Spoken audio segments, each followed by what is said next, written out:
प्रपञ्चनातिमार्जनं चिरन्तनोक्तिभाजनं पुरारिपूर्वनन्दनं सुरारिगर्वचर्वणम्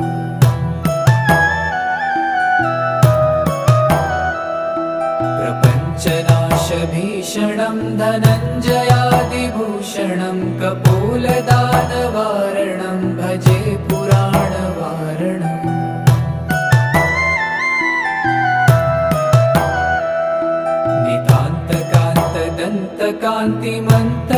नितान्तकान्तदन्तकान्तिमन्तकान्तकात्मजम् अचिन्त्यरूपमन्तहीनमन्तराय कृन्तनम्